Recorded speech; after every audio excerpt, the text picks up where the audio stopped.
ഈ തനു രാജ്പുത് എന്ന് പറയുന്ന യുവതിയെ മാനസിക ആരോഗ്യ പ്രശ്നമുണ്ട് എന്ന് പറഞ്ഞ് അരുൺ സിംഗിൻ്റെ പിതാവായിട്ടുള്ള ഭൂപേന്ദർ സിംഗും അരുൺ സിംഗും ചേർന്ന് മാനസികാരോഗ്യ കേന്ദ്രത്തിൽ എത്തിച്ചു ബലമായി. അവിടെ കൊണ്ടുപോയി കുറേ ടാബ്ലറ്റ്സ് ഒക്കെ കൊടുത്തു, ഈ യുവതിക്ക് വാരി കൊടുക്കുകയും ചെയ്തു. അതിനുള്ള രേഖ അവർ ഉണ്ടാക്കിയെടുത്തിട്ടുണ്ട്, മാനസികാരോഗ്യ പ്രശ്നമുണ്ടെന്ന്. അപ്പോൾ അത്തരത്തിലുള്ള മാനസികാരോഗ്യ പ്രശ്നമുണ്ടെന്നുള്ള സർട്ടിഫിക്കറ്റ് ഇവരെന്ത് ചെയ്തു എന്ന് വെച്ച് കഴിഞ്ഞാൽ ഈ പോലീസ് സ്റ്റേഷനിൽ ഹാജരാക്കി. സ്വാഭാവികമായും പോലീസ് 2 മാസമായി മിണ്ടാതിരിക്കുകയാണ്. ഇതിനിടെ അവിടുത്തെ ഈ റോഷൻ നഗറിലെ ഒരു നാട്ടുകാരൻ ഈ ഇദ്ദേഹത്തെ തേടിയെത്തി, ഈ തനുവിൻ്റെ പിതാവിനെ തേടിയെത്തി.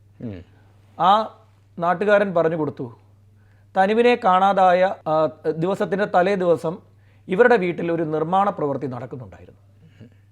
ആ ദിവസം തൊട്ടരികിലെ വീട്ടിൽ ഒരു ഫംഗ്ഷൻ നടക്കുന്നുണ്ടായിരുന്നു.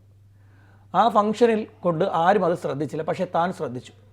പിറ്റേ ദിവസം അവിടെ JCB വരികയും അവിടെ ഈ കൺസ്ട്രക്ഷൻ്റെ ഭാഗമായിട്ട് അത് വർക്ക് ചെയ്യുകയും ചെയ്തിട്ടുണ്ട് എന്നാണ് പറഞ്ഞിരിക്കുന്നത്. അപ്പോൾ അത് പ്രകാരം ഈ തനുവിൻ്റെ പിതാവ് ഈ വിവരം പോലീസിനെ അറിയിച്ചു. അങ്ങനെ ഈ കഴിഞ്ഞ വ്യാഴാഴ്ച ഏപ്രിൽ 19-ാം തീയതി രാത്രി പോലീസിൻ്റെ ഒരു വലിയ സംഘം ഈ ഹരിയാനയിലെ ഫരീദാബാദ് റോഷൻ നഗറിലുള്ള ഇയാളുടെ വീട്ടിലേക്ക്, അരുൺ സിംഗിൻ്റെ വീട്ടിലേക്ക് എത്തി.